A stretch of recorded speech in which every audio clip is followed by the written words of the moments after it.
नमस्कार, मी गिरीश निकम. सुखी जीवनाचा मंत्र या विशेष कार्यक्रमात तुमच्या सर्वांचं स्वागत आहे. लैंगिक आरोग्य हा आनंदी जीवनाचा एक महत्त्वाचा भाग आहे. अनेक जण भीतीनं, संकोच बाळगण्यानं यावर व्यक्त होत नाहीत. त्यामुळे दाम्पत्य जीवनात अनेक अडचणी देखील निर्माण होतात. खरं तर वैवाहिक जीवनात तुम्ही सेक्सचा पुरेपूर आनंद घेत असाल तर तुमच्या जीवनात सुखाच्या क्षणांची बरसात होत राहणार हे नक्की आहे.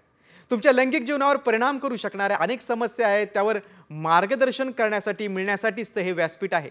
सेक्स आणि त्या संदर्भातील विविध महत्त्वाच्या मुद्द्यांवर तज्ज्ञ डॉक्टर विजय दहिफळे आपल्याला या शोमध्ये मार्गदर्शन करतात. त्याशिवाय फोनवर आलेल्या प्रेक्षकांच्या प्रश्नांना देखील डॉक्टर उत्तर देत असतात. सुरुवातीला आपण डॉक्टर विजय दहिफळे यांच्याबद्दल जाणून घेऊया एका व्हिडिओ.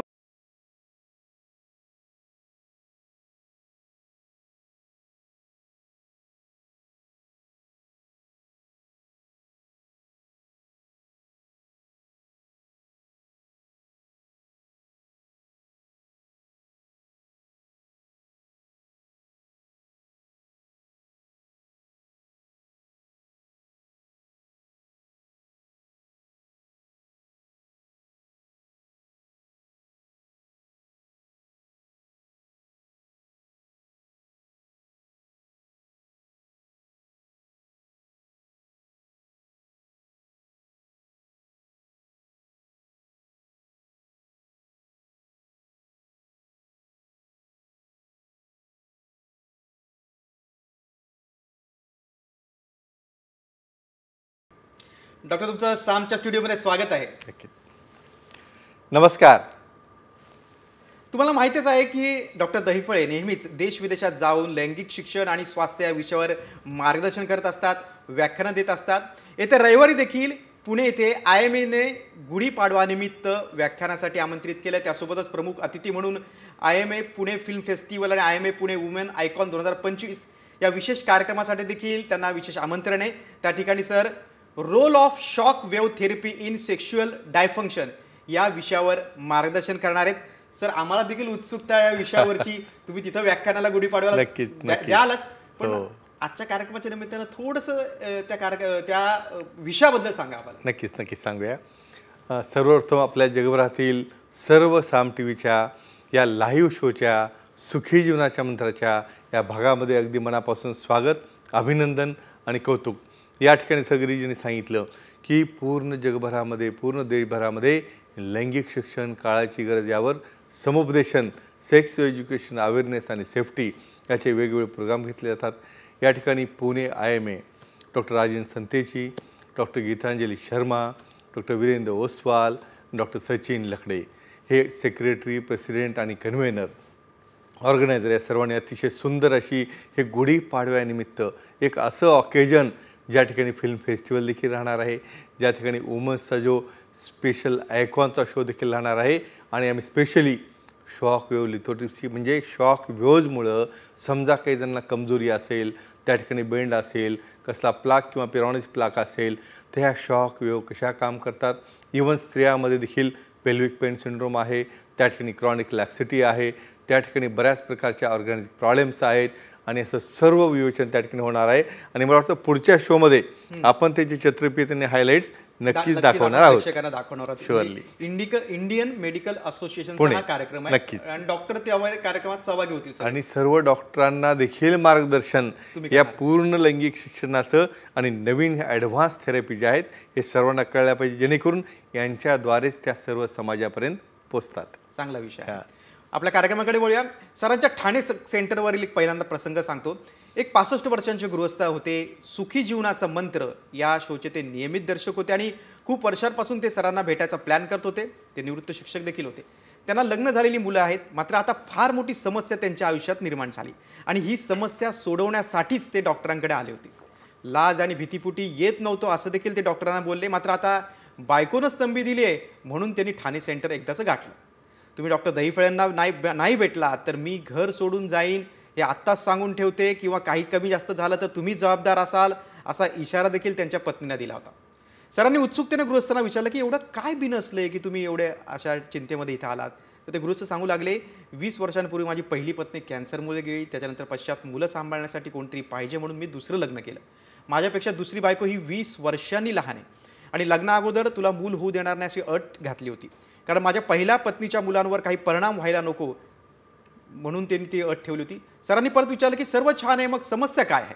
गृहस्थ बोलले की दुसरी बायको मला नेहमी माझ्यासोबत तुम्ही संबंध ठेवत नाही, माझी सेक्सची इच्छा तुम्ही पूर्ण करत नाही म्हणून भांडते, आणि तुम्ही मला सुखी ठेवत नसाल तर मी घरी निघून जाईन अशी धमकी देखील देते किंवा काहीतरी वेगळं करीन अशी धमकावत असते.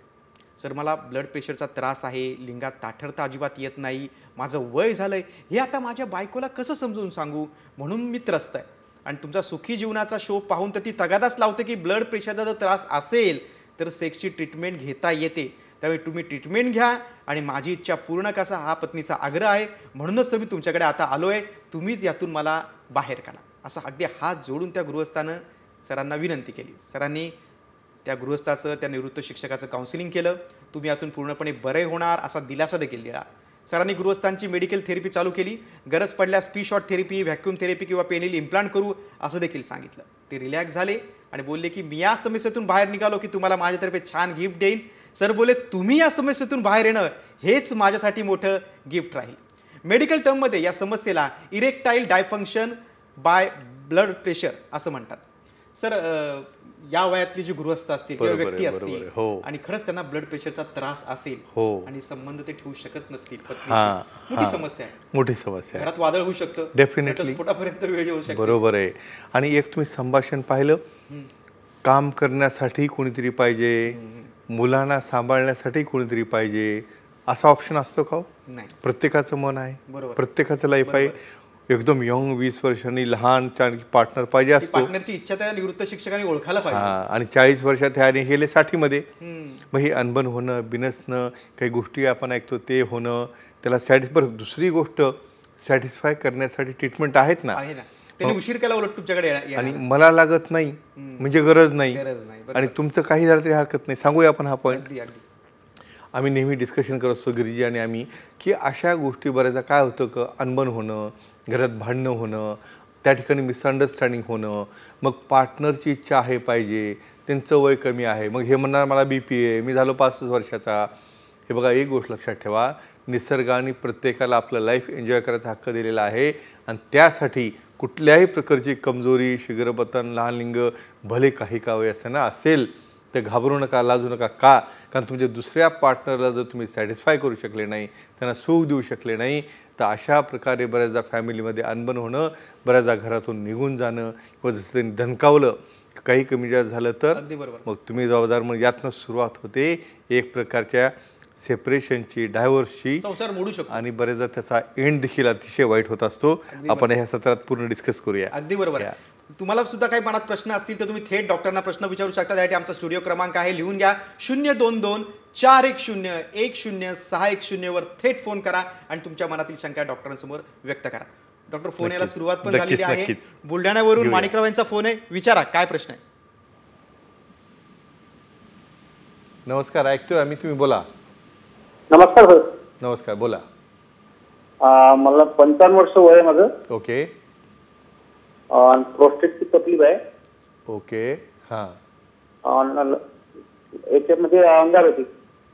बरं, मला सांगा, 55 वर्ष वय आहे, प्रोस्टेटची तकलीफ आहे, याच्यामुळे तुमच्या लैंगिक आयुष्यावर काही परिणाम झाला का? काही कमजोरी, शीघ्रपतन, लहान लिंग किंवा लघवीच्या आगमुळं काही स्टॅमिना कमी झाला का? न लाजता सांगा मला. नाही. बरं, फक्त प्रोस्टेटमुळे लघवीला आग होते, बरोबर आहे? हो. आणि डाव्या बाजूला कंबर दुखते. परत तुमचं काय होतं? कंबर दुखते असं म्हणतात. कंबर दुखते, पण त्यामुळे काहीतरी शिथिलता म्हणा किंवा त्या ठिकाणी टायमिंग कमी म्हणा किंवा काही कमजोरी असेल त्यालाही घाबरू नका. तुम्हाला छान उत्तर देतो मी. बघा, प्रोस्टेट वाढलेला आहे, वय 55 आहे, युरिनला बर्निंग होतं. युरिनला बर्निंग झाल्यानंतर ॲक्ट करताना होणार नाही का? होणारच. सांगूया आपण. बरेचदा काय होतं, प्रोस्टेट वाढणं नॉर्मल आहे. आता 55 मध्ये प्रोस्टेट वाढलं आणि काहीतरी एवढं ग्रॅम वाढलं, एवढं कमी झालं, मग पुढच्या सोनोग्राफीत जास्त झालं, याचं प्रेशर घेऊ नका. हे बघा, प्रत्येकाची साईज व्हॅरियंट असते. तुम्ही जर समजा सेक्शुअली ॲक्टिव्ह असाल तर अशा केसेसमध्ये वीर्यस्खलन होणं, त्याचबरोबर रेग्युलरली ॲक्ट झाल्यानंतर त्यामध्ये नक्कीच तुम्हाला ह्या युरिनचा त्रास होणार नाही. पण काही इन्फेक्शन असेल, पुस्टॅटिस असेल, तुम्हाला काही सोनोग्राफी आहेत, ब्लड युरिन टेस्ट आहेत, गरज पडल्यास स्कोपी करून पाहिलं जाईल. काही अँटीबायोटिक थेरपी असतात किंवा बऱ्याचदा काय कॉज आहे ते पाहिलं जातं आणि इनडायरेक्टली ह्याचा परिणाम जर तुमच्या लैंगिक आयुष्यावर होत असेल तरी घाबरू नका. तर अतिशय चांगल्या प्रकारच्या ट्रीटमेंट आहेत. मात्र ट्रीटमेंट घेतल्यानंतर ॲक्सेप्ट केल्यानंतर मला वाटतं रिझल्ट नक्कीच मिळतो. 100% मिळेल. फक्त ते स्वीकारा तुम्ही आणि हां, डॉक्टरांची आणि भेट दाखवा. घ्या. बरोबर आहे. पुढचा फोन आहे बीड मधून.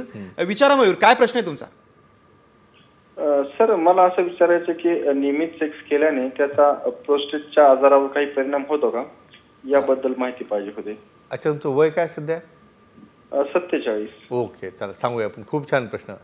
प्रोस्टेटचे आजार आणि तुमचे संबंध. अहो, प्रोस्टेट बनलंच कशासाठी?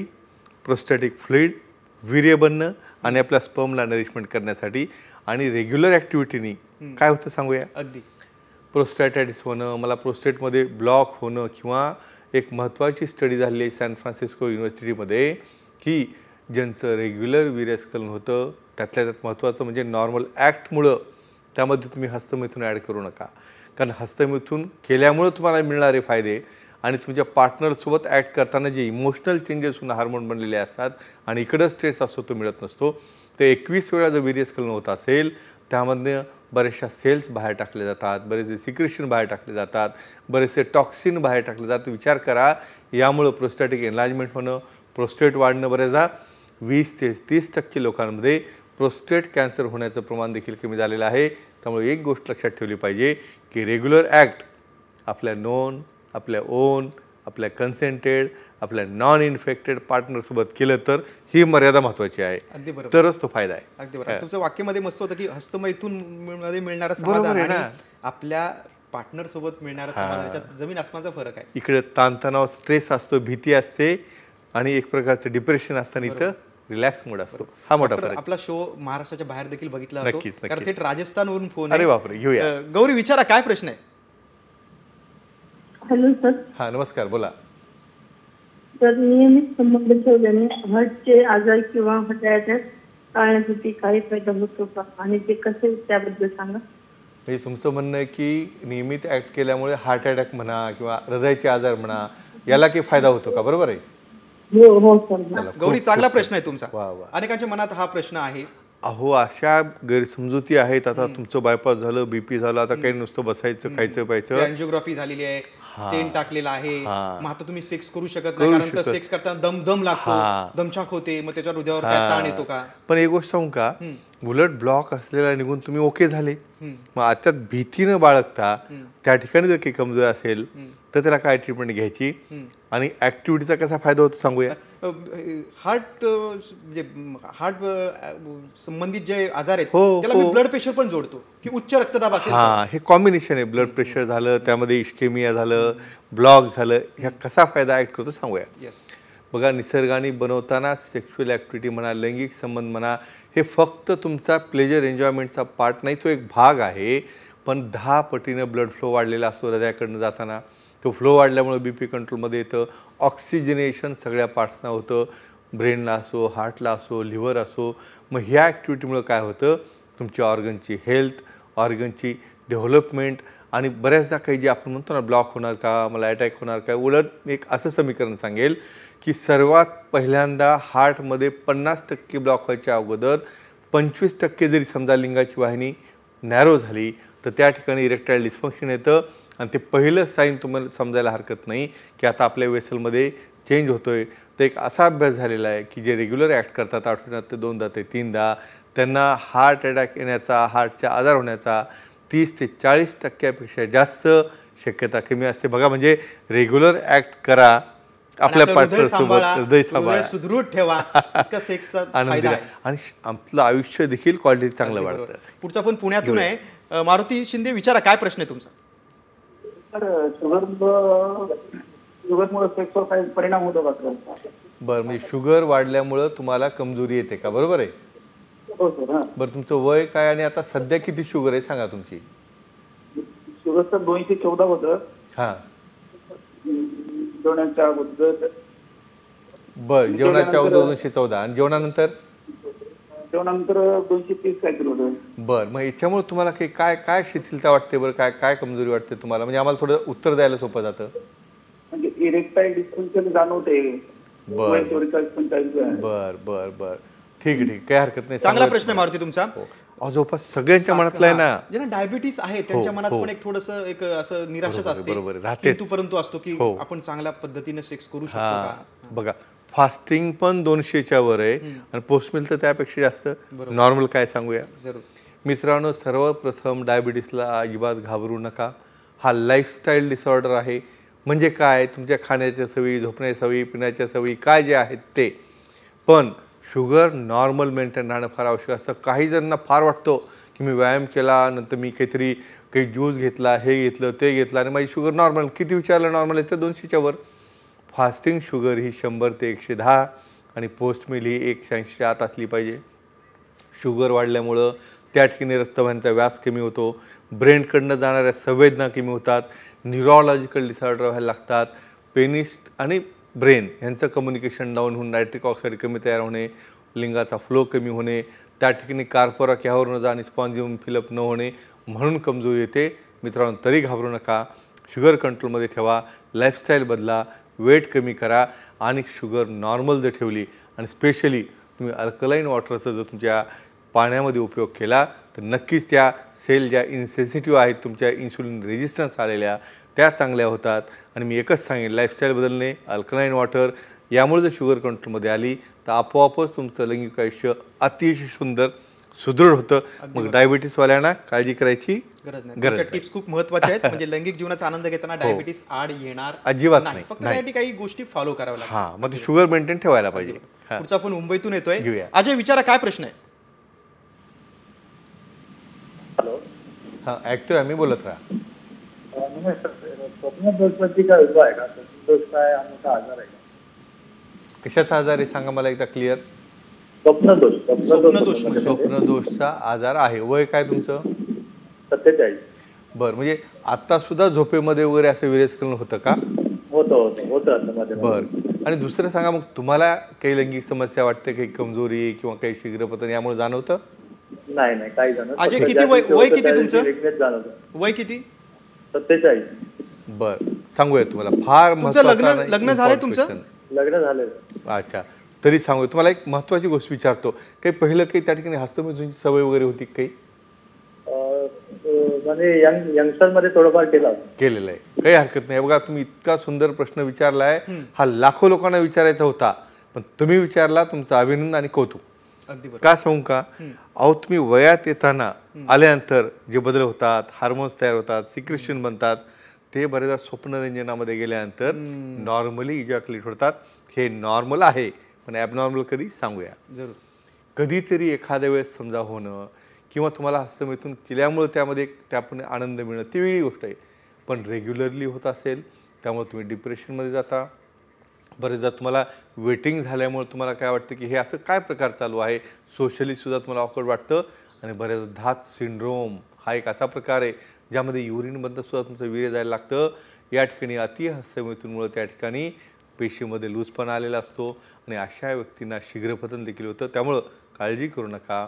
तुम्हाला अतिशय चांगल्या प्रकारची सेंट्रली ॲक्टिंग मेडिसिन आहेत, त्या ठिकाणी लोकली ॲक्टिंग मेडिसिन्स आहेत.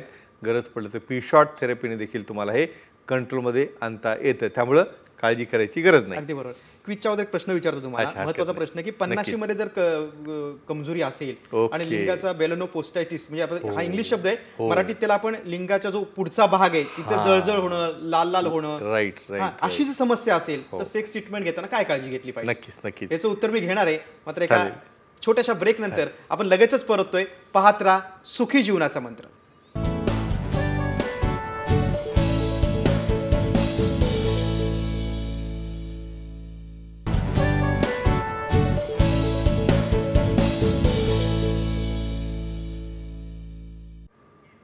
ब्रेक नंतर आपलं पुन्हा एकदा स्वागत. आपण कार्यक्रम पाहतोय, विशेष शो पाहतोय, सुखी जीवनाचा मंत्र.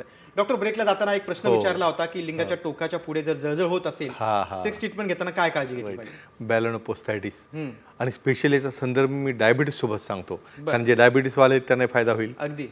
मित्रांनो, एक गोष्ट सांगतो महत्त्वाची. डायबिटीस झाला, माझी समोरची स्किन छोटी झाली, मग मागं जात नाही, त्याला क्रॅक चालले, मग समोरच्या गोलाकार भागाला इचिंग होतं, काही फंगस आल्यासारखं होतं, व्हाईट कलरचा द्रव होतो. हे का होतं? याला म्हणतात बेलोनोपोस्टायटिस. म्हणजेच काय, त्या ठिकाणी पॉकेट म्हणजे समोरची स्किन मागं नाही गेली तर त्या ठिकाणचं जे दमट तापमान होतं त्या ठिकाणी शुगर वाढलेली 200, 250, 300, इन्फेक्शन होतं, आग होते, बर्निंग होतं, म्हणून कमजोरी येतं. अशा केसमध्ये ट्रीटमेंट घेताना पहिलं शुगर कंट्रोल करा.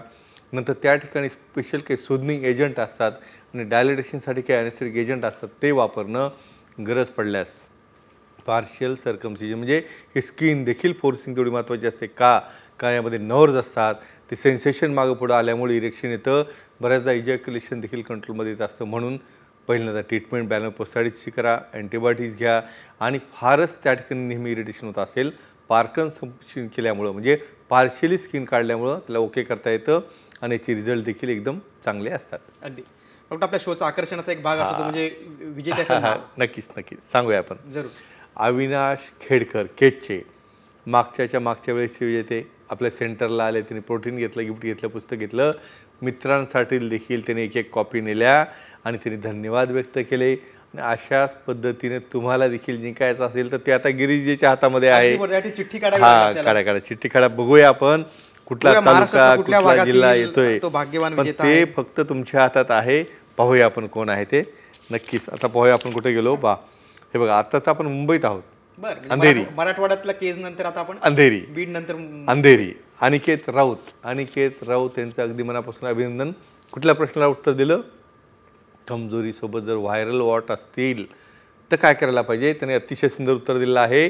व्हायरल वॉटसाठी अँटीव्हायरल एजंट देऊन लोकली त्या ठिकाणी ती कॉलर असेल तर बऱ्याचदा काही बर्निंग एजंट असतात, एलिमेंट्स असतात, त्याने झालं ठीक आहे. नाहीतर लेझरद्वारे ते रिमूव्ह करणे आणि मग त्यासोबत इरेक्टाईल डिस्फंक्शन कमजोरीची ट्रीटमेंट चालू करणे. अतिशय करेक्ट आणि सुंदर उत्तर दिलेलं आहे. आणि तुम्हाला देखील सहभागी व्हायचं असेल त्याचा प्रश्न विचारायला लागेल. अगदी. तर कमजोरीसोबत जर बॅनोपोस्टायटिस असेल म्हणजेच काय, तर तुम्हाला याचं उत्तर द्यायचं आहे. त्या गुरुवारपर्यंत डायरेक्ट फोन लावा. डायरेक्टली तुम्ही त्या ठिकाणी आमच्या टीमला सांगू शकता किंवा मेसेज करा किंवा मेल करा. त्या ठिकाणी नक्कीच तुम्हाला उत्तर जर करेक्ट असेल तर असं पुस्तक घेता येईल, गिफ्ट घेता येईल. आणि या ठिकाणी चित्रफितीमध्ये काही इव्हेंट पाहताय तुम्ही आमच्या आठवड्याभराचा. आमचे मित्र जे आहेत, बाकी मित्र वगैरे आहेत, सेंटरला गिफ्ट देणं, त्यांनी व्हिजिट केल्यानंतर त्या ठिकाणी वेगवेगळ्या फॅसिलिटीज आपल्याकडे जे आहेत ते पाहणं.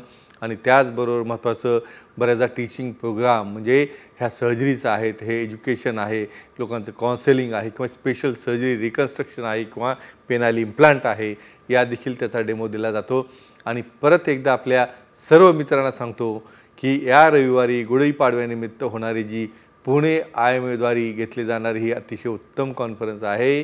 Role of shock waves in sexual dysfunction म्हणजे शॉक वेव्ह थेरपी कशा पद्धतीने तुमची कमजोरी कमी करू शकते. आणि फक्त पुरुषांनाच नाही तर महिलांना देखील त्या ठिकाणी कसे शॉक्स वेव्ह देतात, कसा फायदा होतो, कसा पेल्विक पेन सिंड्रोम कंट्रोलमध्ये आणता येतो किंवा बऱ्याचदा त्या ठिकाणी लॅक्सिटी असते त्यावर कंट्रोल आणता येतं. म्हणजेच काही जणांना वाटतं की माझ्या आता मेडिसिनचा उपयोग नाही, मला आता सर्जरी नको, तर अशा वेळेला शॉक वेव्ह थेरपी काम करते.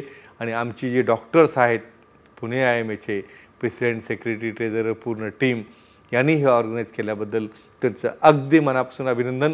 आणि गुढीपाडव्यानिमित्त सर्वांना, लेक्चरचं त्या दिवशी आहे पण ॲडव्हान्समध्ये आपण सर्वांना शुभेच्छा द्या. गिरीजी अतिशय सुंदर उपक्रम गुढीपाडव्यानिमित्त ठेवलेला आहे आमच्या IMA पुणे. आणि आज तुम्ही आमच्या स्टुडिओमध्ये आलात आणि अत्यंत महत्त्वाच्या विषयावर तुम्ही मार्गदर्शन केलं त्याबद्दल धन्यवाद.